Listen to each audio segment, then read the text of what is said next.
Ես ողջունում եմ մեզ միացած հարգելի ռադիո լսողներ եւ ռադիո դիտողներ, միացրել եք 106 եւ 5 հաճախականությունը։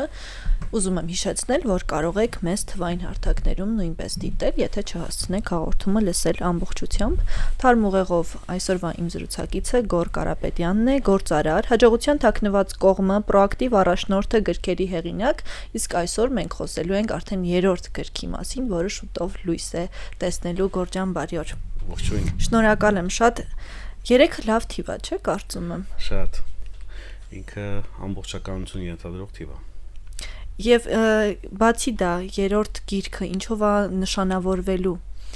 Կոչվում է LinkedIn 101։ Այս հարցը ի սկզբանե ինձ մոտ առաջացավ 101 թե 101։ Ինչու 101։ Նախ շնորհակալ եմ հրավերի համար, շատ հաճելի է միշտ ձեզ հետ զրուցել, Մոնիկա ջան։ Ինչու 101 գիրքը որպես ուղեցույց է գրված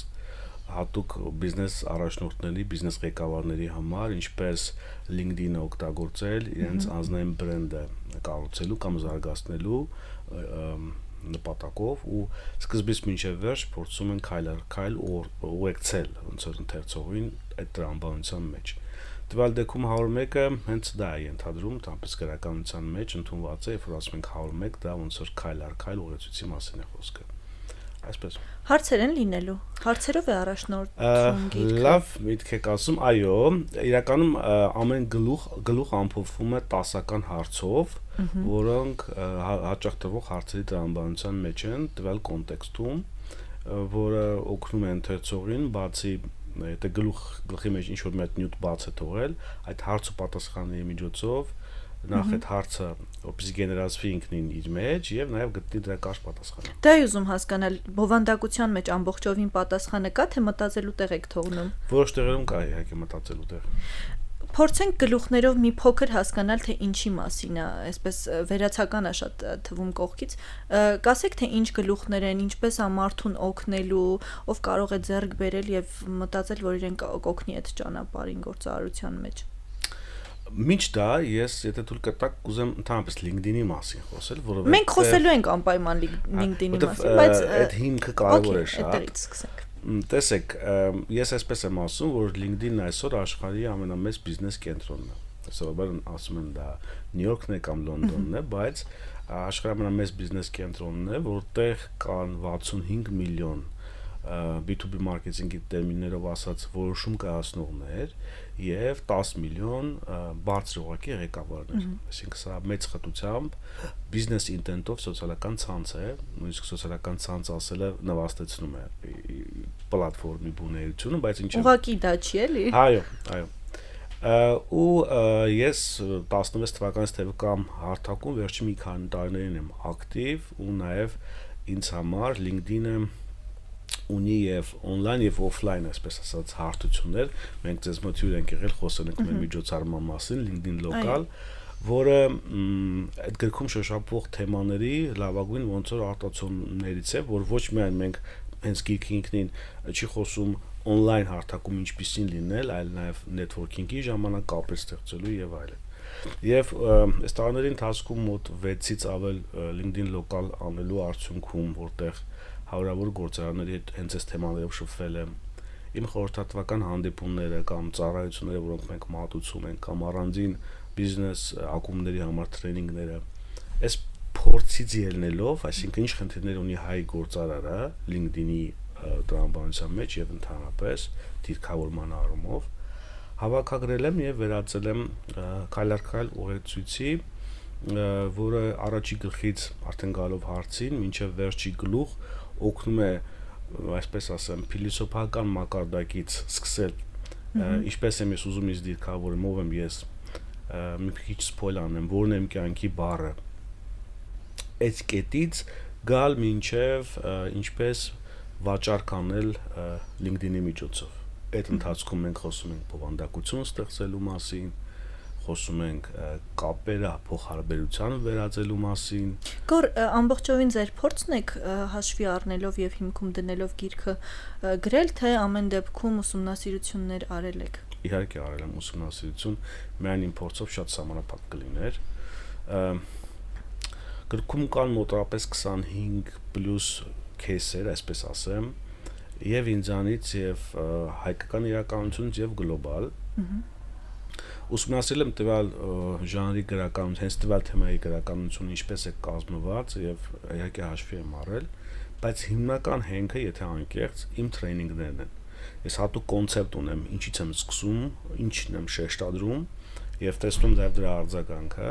եւ միշտ այդ իմ երկու գրքերն էլ այդպես են եղել նախորդ արձագանքն է ստիպել ոնց որ վերիֆիկացրել է գաղափարը որ ես այն վերածեմ արդեն տպագիր ավելի վստահ խոսքի Հայաստանյան շուկայում LinkedIn հարթակը ոնց է ընկալվում ընդունվում գործարար համայնքի համար հատկապես ես ամեն դեպքում այդքան ակտիվություն չեմ նկատում ինչքան որ դրսի շուկայի համար է դա այդքան ավելի շատ ընկալելի ու ընդունելի ինչն է խնդիրը ու ոնց կարելի է լուծել արդյոք դուք եւս այս մեկ քայլով դրան կաջակցեք Մինչև դուք կաք հարթակում Ես կամ բայց չեմ օգտվում որովհետեւ գլուխ չեմ հանում Հասկացա Ես այստեղ եմ ձեզ համար մոտ, ինչպես նաև գիրքերս գրված է նաև այդ խնդիր ունեցող այլ մարդկանց համար։ Իրականում ճիշտ եք, որպես սոցիալական ցանց, ասենք, եթե համեմատենք Facebook-ի, Instagram-ի, TikTok-ի, նույնիսկ Snapchat-ի հետ, user-ները շատ ավելի քիչ են օգտատերերը, մոտ 480,000, ու բայց դա մյուս կողմից մեծ հնարավորություն է բացում այն մարդկանց համար, ովքեր նոր են սկսում, որովհետև մրցակցությունը ինչ-որ առումով թույլ է։ Բայց LinkedIn-ը շատ հզոր գործիք է, շատերն ասում են, որ դա Հայաստանում այդքան արդիական չէ, ուղղակի չեմ պատկերացնում, որ ինչ է կատարվում կամ ինչ հնարավորություններ ունի գործիքը, հարթակը։ Վերջի տարիներին, եթե անկեղծ լինենք, եթե մի ժամանակ այդպեսի մի ինչ ասեմ, բարդույթ կար, հիմնականում անգլերեն էին խոսում մարդիկ, հիմա հայկական բովանդակությունը թույլ, բայց կա, ու կան մարդիկ, ովքեր գրում են, շատ լավ բովանդակություն են ստեղծում, կարելի է հետևել, կրթվել Ես նկատել եմ, որ հայ օգտատերերը նույնպես անգլերենով են փորձում գրառումներ կատարել, հրապարակումներ անել, դա ինչով է պայմանավորված, կապ ստեղծել դրսի շուկաների հետ, դա հիմնական խնդիրը։ Այստեղ երկու շերտ կա իրականում, առաջինը մի քիչ, այսպես ասեմ, Եվի այդ vibe-ն է, LinkedIn-ի vibe-ն է այդպես թելադրում,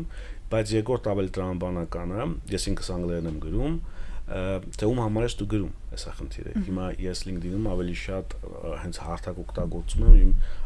միջազգային գործընկերներ ներգրավելու մեր ընկերությունը միջազգային պլատֆորմում ներկայացնելու համար հետաբար իմ երկխոսությունը իմ պոտենցիալ հաճախորդի հետ անգլերեն է սա է տրամաբանությունը բայց որոշ ժամանակ առաջ հայերեն էր Այ հետաքրքիր է արդյոք այն մարդիկ ովքեր ազդեցություն ունեն LinkedIn հարթակում կամ թելադրող մարդիկ են իրենք նաև LinkedIn-ից դուրս են այդպեսին հատկապես հայկական շուկայի համար դուք ոնց եք նկատել համ օֆլայն եք եղել համ օնլայն եք եղել նույն մարդիկ էին այդտեղ Հետաքրքիր հարց եք տալիս հիմնականում այո բայց կա այդ դիսոնանսը շատ դեպքերում քան որ LinkedIn-ը մի փոքր ավելի Ինչպիսին է Instagram-ը, այսպես ասած, երջանիկ ինչ-որ վայր է, բոլորը ցույց են տալիս, ֆիլմային տրամաբանություն, որտեղ են ճամփորդում, որտեղ են հաց ուտում եւ այլն։ Facebook-ն ավելի տոքսիկ միջավայր է, LinkedIn-ը ավելի գործարար է, որտեղ մարդիկ փորձում են իրենց ներկայացնել, որ ավելի կայացած են, շատ հաճախ ավելին քան կան։ Ու այստեղ եթե մի փոքր ավելի շատ ջանք են անում, մեծ դիսոնանս է առաջանում իրական կյանքի եւ on-line երևացող ազդակների միջև հանդիպել եմ բայց դրան կարելի ասել բացառություններ են եղել։ Ում համար է ավելի շատ կիրառելի LinkedIn հարթակը, որովհետև շատ հաճախ մարդիկ մտնում են այդ հարթակ պարզապես աշխատանք փնտրելու համար ու անկախ ոլորտից։ Դուք քանի որ փորձ ունեք, կուզեմ իհարկե գրքի մեջ ինչ ներկայացված է չբացենք փակագծերը, բայց ինչ կարելի է որ այսպես ուղղորդենք դեպի այդ կողմ, նաև դեպի գիրքը, որպեսզի մարդիկ հետաքրքրված լինեն։ Նախ արձանագրենք, որ գիրքը իր բնույթով եւ տրամաբանությամբ կառուցված է ավելի շատ բիզնես ղեկավարների համար։ Ու իհարկե այնտեղ ուսանողները, աշխատանք փնտրողները, HR-ները իրենց համար շատ կիրառելի օգտակար բաներ կգտնեն, բայց հիմնական երկխոսությունը բիզնես առաջնորդի հետ է։ Այս շատ կարևոր ակցենտ է, որ ուզում եմ այստեղ անել։ Հիմա բիզնեսի տեսանկյունից եթե նայում ենք, ինչ կարող է տալ բիզնեսին, գործընկերների որոնում, կարող է տալ հաճախորդների որոնում, կադրերի որոնման հնարավորություն բիզնեսի տեսանկյունից։ Եթե նայենք զուտ մասնագիտական, ես մասնագետ եմ, ինչ կարող է տալ ինձ LinkedIn-ը, այո, դա շատ հրաշալի հարթակ է իմ մասնագիտական հմտությունները ցուցադրելու համար, ցուցադրելու բարելավ իմաստով, այսինքն կիսվելով գիտելիքով, օգտակար լինելով լսարանին եւ ստեղծելով ցանց։ Այնքան հետաքրքիր է Մոնիկա ջան, ուրեմն ես միշտ ասում LinkedIn-ը թերևս ամենաազնիվ հարթակն է, որովհետեւ դու ստանում ես այն, ինչ որ տալիս ես, ի տարբերություն այլ սոցիալական հարթակների, որտեղ մի անկապ երգը կամ պար կարող է դառնալ trend ու տվյալ օգտահաշիվը դառնալ, չգիտեմ, ինչ-որ շատ ինֆլուենսեր, պահանջված, ազդեցիկ, այստեղ դա լինում է ժամանակի ընթացքում, կուտակային էֆեկտի արդյունքում։ Դու դիրքավորում ես քեզ, որ ես այս լրագրողն եմ, եթե բիզնես լրագրող եմ, ու դու խոսում ես այդ թեմաների մասին, կիսում ես քո մտածողության մասին, ինչպես ես դու հարցերը տալիս, ինչպես ես հյուրեր ընտրում եւ այլն, ու դու ստեղծում ես ընկալում քո մտածողության մասին։ Ու դու ժամանակի ընթացքում դառնում ես այն մեկը, ով տվյալ ոլորտին, եթե ինչ-որ մեկը առնչվում է, առաջինը քեզ է հիշում։ Հետևաբար հարթակ որպես այդպեսին, թե ուսանողին, որը դեռ սովորում է, ես հանդիպում եմ համալսարաններում, ասում եմ, հենց այս սեմինարը վերածեք բովանդակության, ինչ սովորեցիք, կիսվեք, շատերը դրա կարիք ունեն, ու շատ խելաց ուսանողներ այդպես էլ անում են։ Բիզնես միություններում կամ ակումբներում, որտեղ ես անդամ եմ կամ անդամ չեմ, զուտ հրավիրում են, գործարաններին եմ նույն բանը ասում։ Էլ չասեմ, որ երևի թե Հայաստանում այս պայն ամենաակտիվ օգտատերերը կամ կատեգորիան, որով սպառում է LinkedIn-ը, դրանք HR-ներն են, որոնք օգտագործում են recruitment-ի կադրային գործի, այսպես ասած, համար, մարդկային ռեսուրսներ հավաքագրելու համար եւ նաեւ գործատուի բրենդինգի ոնց տրամաբանության մեջ։ Եվ ուսանողը, եւ որոշակի մասնագետը, եւ միջին ուղակի ղեկավարը, եւ բիզնես սեփականատերը բոլորի համար կան ստեղծված հրաշալի գործիքակազմ LinkedIn-ում, որ լավագույնս կարող են իրացնել եւ ծառայեցնել այդ ամեն ինչի իրենց նպատակներին։ Շատ լավ։ Ամեն դեպքում ես ճիշտ հասկացա, որ երբ գիրքը ձեռք բերեն սկսեն ընթերցել, կարող են շատ գործիքների տիրապետել, հասկանալ ինչպիսին է կառուցված այս հարթակը։ Այո, իհարկե։ Նախ գիրքը ինքնին բավական ինտերակտիվ է, որովհետև ինչպես նախորդ գրքերի դեպքում այնպես էլ այստեղ ես QR-ներ եւ փորձել եմ այդ ժամանակակից տեխնոլոգիաներ կիրառել, որոնք գիրքը բացի տպագիր նյութից դարձնում են ավելի կիրառական ու ոնց որ հավելել արժեքով մի նյութ, որտեղ ներառված են ոչ միայն գործիքների ցանկեր, այլ նաև, ինչպես ասում են, թեմպլեյթներ, ուղեցույցեր, հանձնարարություններ, որոնք ամեն գլխում գլխի սովորածը փորձում են վերածել կոնկրետ որևէ մի գործողության, որը ընթերցողը պետք է անի, եւ անցնելով այդ ճանապարհը ինքը ակետից բեկետ հասնելով ինքը որոշակի պատկերացում է ունենում, ավելի ստույգ կարելի ասել իր դիրքավորման մասին, ում համար է ինքը աշխատելու, ում համար որ աշխատելու ինչ խնդիրներ ունի, հետեւաբար այդ խնդիրներից ելնելով ինքը ինչպիսի բովանդակություն պետք է ստեղծի, որպեսզի այդ խնդիրներ ունեցող մարդիկ իրեն նկատեն։ Ինչքան ժամանակ է անհրաժեշտ, որպեսզի LinkedIn-ը հասկանա, թե դու ով ես, ինչի հետևից ես գնում, ինչ թիրախներ ունես ու որպեսզի այդ ձեր ասած վերջին ազդակները տա, փորձի այն ինչ դուք իրեն եք տվել վերադարձնի ձեզ։ Հետևականություն շատ կարևոր բան է այստեղ։ Իմ փորձով կարող եմ ասել, իմ փորձով որ ասում նկատի ունեմ եւ իմ եւ այն մարդկանց ում հետ ես աշխատել եմ, 3-ից 6 ամիսը բավարար ժամանակահատված է, նույնիսկ 3 ամիսը, եթե կարող եմ հեշտացնել, որ երբ որ մարդը բավարար հետևականություն է ցուցաբերում, պրոֆայլը ճիշտ է կազմվում, որտեղ կան հատուկ սկզբունքներ, ինչի մասին գրքում մանրամասն կետարկետ գրված է օրինակներով եւ լավագույն փորձի մասին ինֆորմացիայով, երբ որ դու բովանդակություն ես ստեղծում քո պրոֆիլին համապատասխան, ինչպես որ քեզ դիրքավորել ես, ու դա անում ես հստակ պարբերականությամբ, ոչ թե այսօր մուսաս եկել է 5 գրառում անեմ, այսօր ձունա եկել տրամադրություն չունեմ, աշխատանք որպես դիտել դա։ նույնիսկ վերածել հաճույքի, ինձ համար դա նաև հանգստանալու ձև է դարձել։ Ես օրինակ ամեն օր գրառում եմ անում, ամեն առավոտ 7:45 ես գրառում եմ անում ու շատերը կարդում են, ոգևորվում են, շատերի համար դա մոտիվացիոն է, ոչների համար կրթական, ինչեւ, բայց չեմ ասում ամեն օր արեք։ Հետևողականություն, շաբաթը 1-2 դու ես որոշում, բայց այն հետևողականություն, որ ֆիքսել ինչ-որ պարբերականություն պիտի ֆիքսել։ Պետք է պահել դա։ Երբ որ ունես հստակ դիրքավորված պրոֆայլ, ով ես ում համար ինչ խնդիր ես լուծում, ենթաբաժինները լրացված են, ունես բովանդակություն եւ նաեւ ակտիվ կապ ես ստեղծում, network ես ստեղծում LinkedIn-ում, շատ կարևոր է, որպեսզի այնտեղ ունենաս քո, այսպես ասած, սատարման ցանցը, ում դու ես սատարում, ովքեր քեզ են սատարում։ 3-ից մինչև 6 ամիս, նվազագույն 3 ամիսը հավատացեք բավարար է, որպեսզի դու արդեն ստանաս հետաքրքիր գործնական առաջարկներ, հրավերներ, ելույթ, օրինակ իմ փորձով ասեմ, podcast-ի հրավեր, տեղական կամ դրսի, ելույթի հրավերներ, գործակցության առաջարկներ, ինչ որ պրոդուկտների հետ affiliate marketing-ի եթե ծանոթ եք, լոգիկայով աշխատել։ Մի խոսքով, դու սկսում հասկանում ես, որ քո activity-ին արդեն սկսում է արդյունք տալ,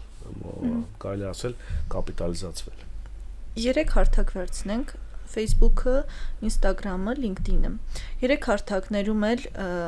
անձի բրենդավորման հարցը կարծում եմ դրվում։ Մարդիկ մտնում են հարթակ, որպեսզի իրենց ցույց տան, իրենց արած գործը ցույց տան։ Ինչու հենց LinkedIn-ը ընտրել։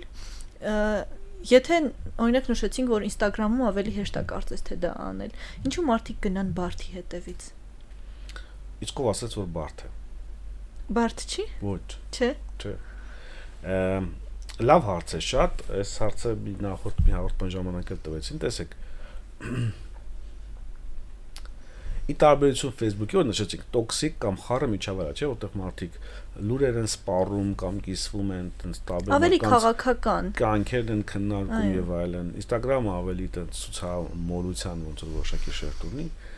LinkedIn-ի հմայքը նրանում է, որ այնտեղ լինող մարդիկ շատ կարևոր նրբություն է։ Իրենք արդեն այնտեղ են business intent-ով, business մտադրությամբ, այսինքն այնտեղ լինող մարդը այնտեղ է որպեսի կամ արժեք տա կամ ստանա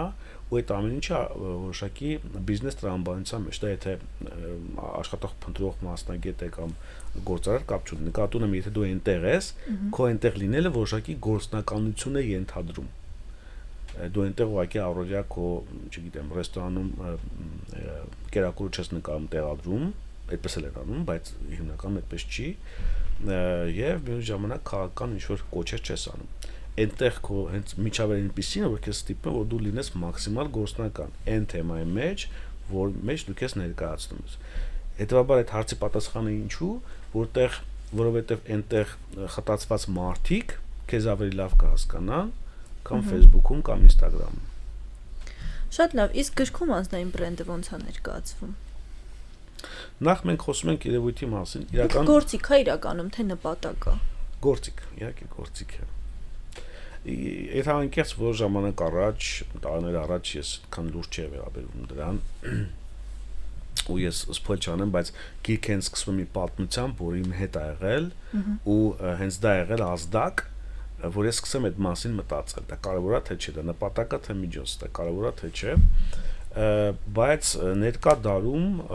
երբ որ հատկապես մենք խոսում ենք գլոբալ շուկաների մասին, երբ որ քեզ դու ուզում ես հասնես Միացյալ Նահանգներ կամ Միացյալ Թագավորություն կամ չգիտեմ Կանադա, եթե դու չդիրքավորես քեզ, մարդիկ չեն իմանա։ Okay, փոքր շուկայում կիմանան իրար մասին կպատմեն, բայց որպեսզի դու ավելի լայն շուկայի հասնես, դու պետքա դիրքավորես քեզ։ Բնականաբար դա պետքա լինի ազնիվ հենքի վրա ու գիրքը հենց դրա մասին է սովորեցնում որ նաև դուք էլ այդ հարցը տվեցիք որ դիսոնանսը չլինի ես ինչպիսին եմ կյանքում եւ ինչպիսին ճեղքը չլինի էլի վերադառնալով գրքին սպասվում է ամսի 7-ին ցուցադրություն ցուցահանդեսը շատ են լինելու հրավիրվածները մեծ միջոցառում է տեղի ունենալու այդ մասով եւս փորձենք հասկանալ ինչա սպասվում այդ օրը վաճառք արդյոք արդեն լինելու այդ օրվանից Շնորհակալ եմ հարցի համար իրականում շատ մեծ խոշոր իրադարձություն է սպասվում որովհետև գիրքը ես արդեն սա իմ երրորդ գիրքն է հրատարակում եմ Նյումեկ հրատարակչության հետ համատեղ որը փետրվար ամիսը վերածում է ամենամեծ գրքային իրադարձության Հայաստանում։ Ես 1-2 թիվ ասեմ, իմ երկրորդ գիրքը էլի 2 տարի առաջ տարակեցնի մեկը Դվին հյուրանոցում էր մոտ 15000 մարդ էր մասնակցել այդ ողջ օրվա միջոցառմանը, իսկ շնորհանդեսներին 1000-ից 1200 մարդ ցուցահանդեսում ներկա լինող։ Այդպիսի միջոցառում է սպասվում մեզ, այսինքն մի քանի տասնյակ հազար մարդիկ են գալու, գնան, շատ հագեցած ծրագիր կա, մի քանի այլ հեղինակներ էլ կան, որոնք գրքեր են հրատարակելու, համերգային ծրագիր կա եւ այլն։ Հագեցած օրեր։ Շատ հագեցած է։ Իմ մասը նախատեսված է, ինչպես նշեցիք, փետրվարի 7-ին ժամը 14:00 Դվին Music Hall-ում, որտեղ ես կներկայացնեմ գրքի հիմնական կոնցեպտը, կլինի ինտերակտիվ ինչ-որ մի քանի տարեր լսարանի հետ, եւ իհարկե կլինի նաեւ գրքի ստորագրում եւ, ինչպես ասում են, լուսանկարվում հեղինակի հետ։ Այցելուները հետաքրքրված են պարզապես գրքերով թե թեմատիկայով։ Հետաքրքիր բան եք ասում։ Գիտեք, քանի որ իմ առաջի երկու գիրքը մի փոքր այլ ժանրի է, առաջի գիրքը կարելի ասել հաջողության թաքնված կողմը հմտությունների մասին էր։ Երկրորդ գիրքը առաջնորդության մասին էր, որոնք մի փոքր ավելի լայն լսարան են ենթադրում։ Երրորդ գիրքը ավելի դիրքավորման կամ հեղինակության մասին է։ Հետևաբար կարծում եմ, որ այստեղ շատ մեծ լսարանի փոփոխություն է տեղի ունենալու իմ լսարանի,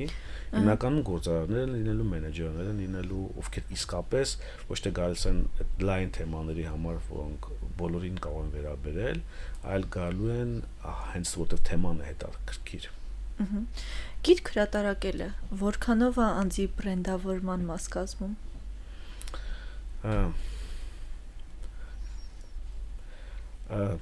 Գիտեք, ցանկացած հանրային ակտիվություն դա անձնային բրենդի կամ նպաստում է կամ վնասում է դրան։ Որքանով է գիրքը օգնում էլի։ Հիմա եթե անկեղծ ես երբեք չեմ մտածել գիրք գրեմ, որ դիրքավորեմ ինձ, որովհետև եկել է պահանջից, օրինակ առաջի երկու գիրքը եկել են մեր երկրի սոցիալական կրթական։ Ինչ եմ հարցնում, որովհետև կան շատ մարդիկ, ովքեր ոչինչ չանելով պարզապես որոշում են գիրք գրել։ Հասկանում ձեր հարցի կոնտեքստը, այո։ Երրորդ գրքի դեպքում, տեսեք, քան որ ես իրոք վերջի 2 տարիներին ես հաշվեցի մոտ 1200 գործարարի հետ շփվել եմ այս թեմայով։ Դա լինի սեմինար, անհատական խորհրդատվություն, թե ինչ-որ դասընթաց։ Ես միշտ այսպես եմ ասում, ինչին ես հավատում եմ, վերածում եմ գրքի։ Իհարկե սկզբունքային բաներին եմ վերաբերվում։ Արխիվացման տարբերակը դա։ Այո, նախ իմ սովորածը արձանագրելու ու ավելին սովորելու մեթոդը շատ լավ, որտեղ դու մեծածավալ ինֆորմացիայի հետ ես շփվում, ուսումնասիրություններ ես անում, եւ երկրորդը դու ճանապարհ ես հարթում այլոց համար։ Եվ դա թվայինին կարելի է միշտ 100%-ով վստահել։ Թվային։ Թվայինին, առհասարակ ինչը թվային արդյոք պետք է վստահել այն ինչ որ կա միշտ այնտեղ թողնել։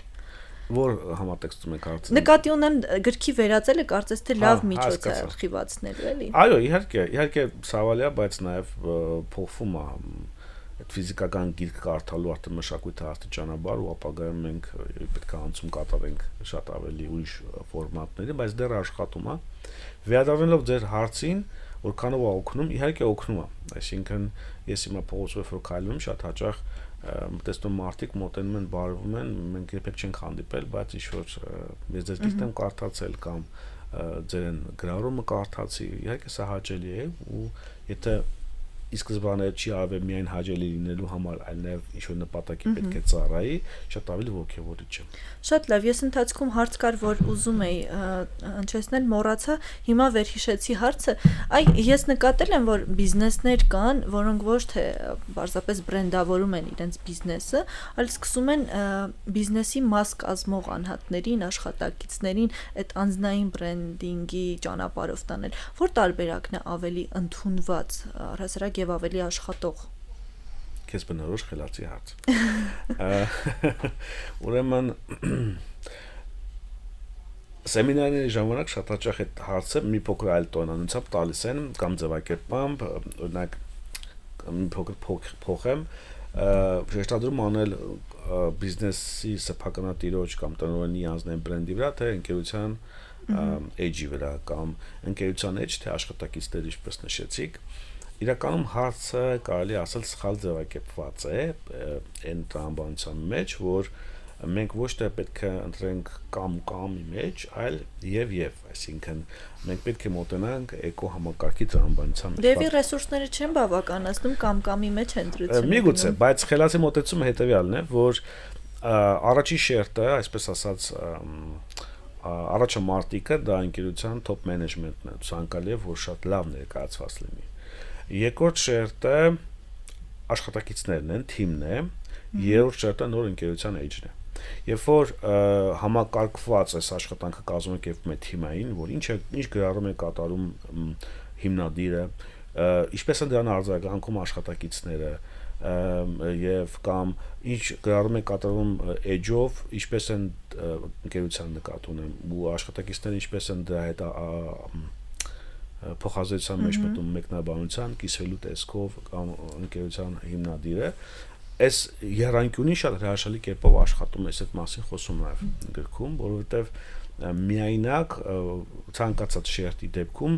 ինքը բարդ է, բայց զուտ պատկերացման համար անձնային էջը 8 անգամ ավելի մեծ հասանելիություն ռիչ է ունենում, քան կորպորատիվ էջը։ Եթե ամեն դեպքում ընտրություն պետք է կատարեք ավելի լավ է։ Ինչու, որովհետև կարծում եմ մարդն է հետաքրքիր այդ սկզբունքով։ Շնորհակալ եմ ձեզ զրույցի համար։ Ինչ ունեք հավելելու կամ ինչ որ խոսք, որ այցելուներին կուզեք ասել մինչև գրքի հրատարակումը։ Բազմապես կհրավիրեմ շնորհանդեսին փետրվարի 7-ին Դվին Music Hall ժամը 14:00 ներկա գտնվել մեծ միջոցառմանը, որտեղ ես կխոսեմ LinkedIn-ի կարևորության, հայկական LinkedIn-ի մասին, որոշակի ինտերակտիվ տարերով եւ հնարավորություն կունենանք գիրքը տեղում ձեռք բերել, միասին զրուցել, այդպես։ Շնորհակալ եմ ձեզ։ Սիրով։ Իսկ մեզ լսողներին եւ դիտողներին եւս մեկ անգամ հիշեցնեմ, որ գործարար եւ 3 գրքերի հեղինակ արդեն Գոռ Կարապետյանն էր թարմուղեղով իմ զրուցակիցը, մենք կհանդիպենք, լավ եղեք։